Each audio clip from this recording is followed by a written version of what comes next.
Okay, we have a Johnson motor wheel here.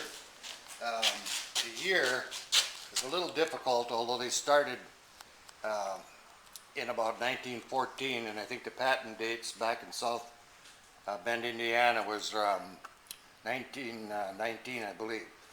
The model that I have here is I believe, not say the model, but the year of the engine, I believe is a 21 or 20 to 21. And that's because of the shape of the exhaust tube here. And then they have a little like a pitot tube that comes out of the back. The earlier ones in the 18 and 19s just had a simple U-tube in it with perforated holes for the exhaust. Now back up here on the engine, what this is about is a control for starting, and that's done in three parts. If you look at the levers here, the top one is basically the choke, so that's just simply in and out. And then the bottom one here is the one that does the controlling for starting. So you have all the way out is your wide open spot, and a little bit further where there's resistance, you'll see the operation of that one lever when I push it. That's pushing in both of these decompression valves on both cylinders, and at the same time this brass ring up here, or bushing, comes up and shorts the ignition, so there's no, you cannot start it. At the same time, then it's also controlling, like I said, the gas, the amount of gas that goes into it, fuel. And you release it, then that releases from the ignition, and you already have the choke on the top, and then it should fire. Once going, then the bottom one again on the control here is really your speed. There's a very little small amount of operation for that, for between idle and wide open. Basically it's wide open all the time. Then going around, the flywheel, just below the flywheel here, this is direct drive. And you notice that the cast iron ring on here is in two parts on the coaster brake. And then it's spring loaded on both sides. That's for the engine inertia, so even though you have direct drive, you have some cushion for the engine inertia or the crankshaft in itself. So it's not, so any one firing on the cylinder isn't a direct contact with the crankshaft in itself, so you have some cushion on each firing. In this case here, both cylinders fire, and there's not much need of advancing or retarding the spark. It's pretty much in one position.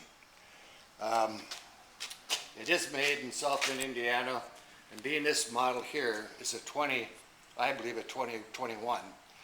In 1921, the Johnson motor wheel then, they came out with the Johnson outboard twin, which is basically the same as this, and it's about a 2-horse or 164 cc.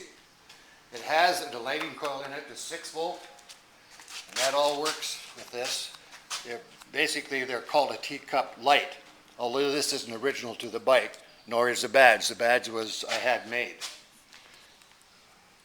And it describes it as the only 2-cylinder motor in the world. But horsepower is about 2 horsepower.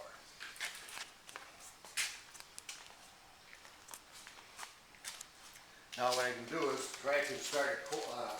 Well, first of all, you can look at this is the original instruction book that I had copied. It shows it as like a kit, and that's really what they were, although predominantly a lot of them are on what they call Crown bicycles. This one isn't a Crown. And the 26-inch wheel tires on them. And then it'll show the blow-up of what they look like as a kit on a bike. And that's probably a Crown bike there. Okay.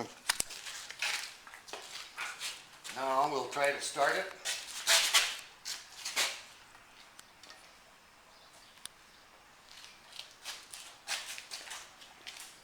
The book also describes getting back to the lighting system. It puts out 6 volts, but they don't talk about amperage on the output. They talk more on volts. So they're looking for a bulb that's capable of 4 volts. Anything less, it could burn out if they're only using headlight. But they do have a tail light that goes with them, and they recommend 2.8 volts on that. Now we'll try to start.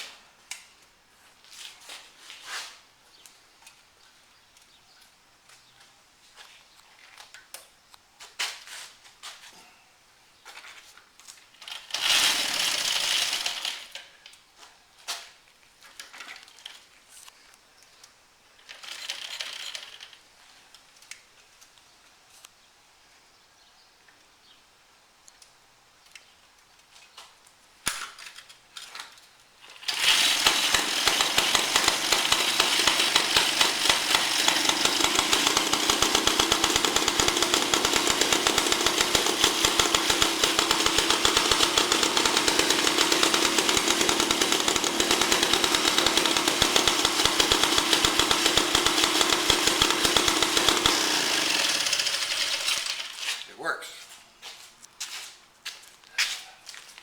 The fuel line that I've got bent there, that's the actual bends that go with this engine kit. It's a 3/16 tube. The original one, it was a hole in the tube, and they cut off too much to reach the tank for whatever reason, I don't know. So I just bent up a new tube for it. Now what's been done to the engine, when I got it, it had a bad coil in it.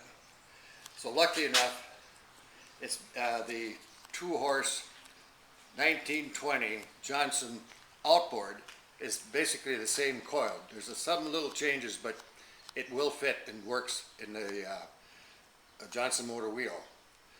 The next thing is the rings are pretty well worn, so I had new rings made for it.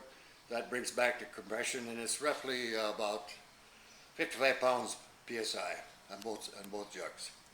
The carburetor to these is very unique. Compacto, I believe is the name of it. And there was 2 versions that I know of. There might have been a third.